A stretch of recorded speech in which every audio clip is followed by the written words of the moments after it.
I traveled by bus to come to Eldoret to join Moi University way back in 1995.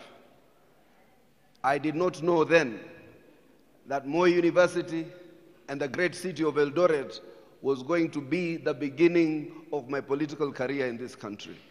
It is for that reason today that we have decided, in the same vein and in the same breath, that once upon a time, when a platform was created for us to engage government, it is today for that reason, myself, my brother Aaron Cheriot, my sister Cicely Mbarire, who together we lead the UDA party, who are all students' leaders, decided that we must engage the comrades directly.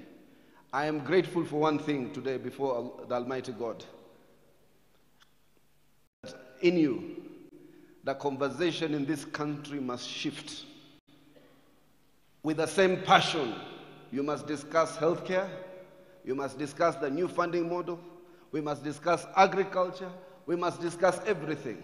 We must shift the conversation from ethnicity to issues. And that's what the Kenya Kwanza government has tried to do. Nyote hapa, hakuna mtu amezungumza kabila yake, hakuna mtu aliyezungumza kikao chake, ama kule anatoka. Nyote mlizungumza yale malalamishi na zile issues that affect you directly. And for that we are extremely grateful. Number two, I want to assure you, this platform is not a platform in futility. It will not be in vain. One or two of you came with a good idea. And they came to the UDA Secretariat to say, under the leadership of Brian and others, that it is important to create a platform to engage the youth directly, particularly students in institutions of higher learning. They are not puppets. They are not sellouts. They simply came with a good idea that we embraced. That good idea, sometimes you might come with a good idea, but other people might improve it for you. There will be an opportunity for Brian and Deborah and everybody else who sit in the governing council, that within these students, they will ask that those who they elect democratically for you to pave way as interim officials. That is something that would happen in due course, and eventually it must happen. But first and foremost, we must finish our circuit all over Kenya. We have 4 or 5 more town halls to go, so that we are more representative in terms of the conversation. Finally, I was very excited. That young lady who spoke there is actually going to be a leader. Her only question was, how do I take over this party? It is the pragmatic thing to do. For you to capture power, you must be in institutions that compete for power. They manifest themselves in political parties. So hata kama uko na ari nyingi, hata kama uko na changamoto nyingi, if you do not anchor your effort in political organizations, those that are established, those that you will establish, your effort is in vain. That's why you don't need to be leaderless, you don't need to be faceless.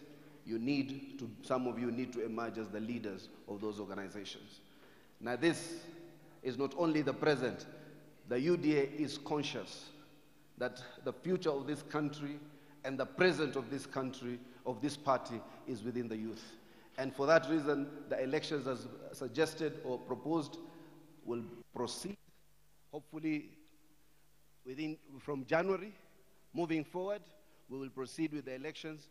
Those of you ambao wanataka uongozi, kuchaguliwa ndani ya chama na kuchaguliwa katika nyadhifa tofauti, the party will hold free and fair elections, so that hata hii kiti ya SG, hata hii kiti ya treasurer, hata hii kiti ya chairperson, zote will be up for grabs. So therefore, it will be for us to compete or for you to win these seats.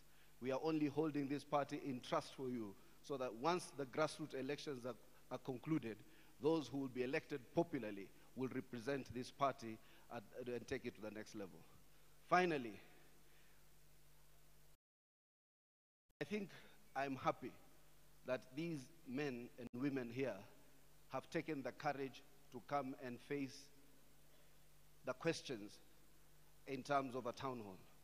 The most effective, tested, and trusted avenue of direct democracy is through town halls. We will continue to have these town halls, no matter how emotional they are, no matter how sometimes anxious they become, because it is not in our interest to stage manage these things. It is our interest to hear and to hear an honest conversation from the youth of this republic, represented by the cream who sit in institutions of higher learning. Lastly, hata kama yule alisema mtu fulani alitolewa haraka, wajua sasa deputy president anatoka Moi University, yule anaingia SG ya chama anatoka Moi University. Hiyo Moi University haiwezi kwenda mahali, itabakia tu. Because I will not have a degree in my office that has no institution. Simi nimeweka hapo degree na ile foundation of knowledge. My life was largely in Keses and Cheptiret. I believe the university, and Professor Bachuki will explain that, the whole idea was to ensure that universities are made sustainable. Mimi nilikuwa at the same time at the university, Moi University, na Professor Machuki. Professor Machuki was studying economics, I was studying law.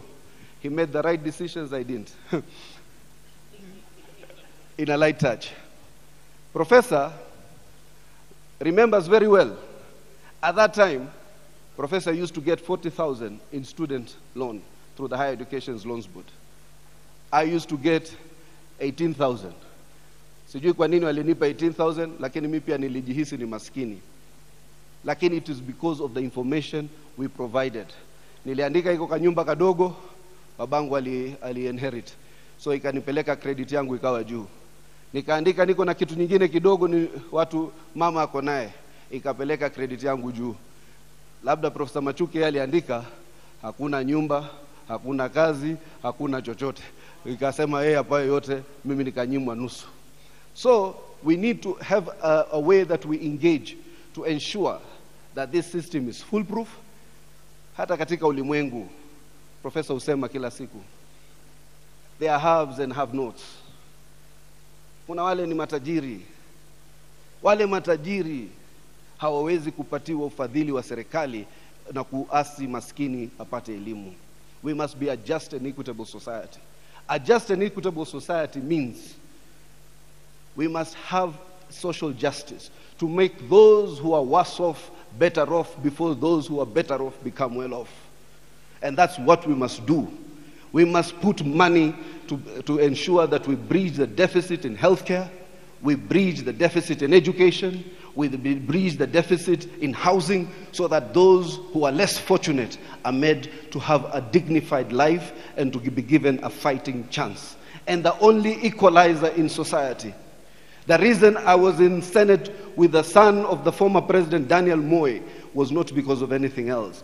Outside God, it was because of education. Education is an enabler, education is an equalizer. So we want to ensure kila kijana anapatiwa fursa ya kusoma, so that we are not creating a cadre of lords because they can afford education and creating those of the lower classes because they can't afford education. Na hii serikali yetu campaigned on a platform of giving hope to the hopeless, of giving opportunity to those who are not in the economic prism, a platform of inclusion called the Hustler Agenda. That is the bottom-up economic transformation agenda, which is an inclusive agenda to ensure that there is education opportunities for all Kenyans, the rich and the poor. Kwa hivyo, tafadhalini, tukija kwa hizi town hall, we have come to engage constructively because we are honest, we want honesty, and we have come here today to hear you. Na kijana ndugu yangu hapo, tumekusikia. Kijana pale, tumekusikia. We take notes. Na wale yule mwanadada, tumekusikia. Wanaotaka uchaguzi. Na wale waliosema hakuna student agenda. There is a lot we have said the new funding model has been the most pressing issue within the students, and that's why Professor Maduki spoke to it. The housing agenda to bridge the housing deficit or the accommodation deficit in the universities has been another. And as we progress, we will come to know more and more of what are the things that we devil or the things that are of a great concern to you. And finally, the instructions I have from His Excellency the President is to ensure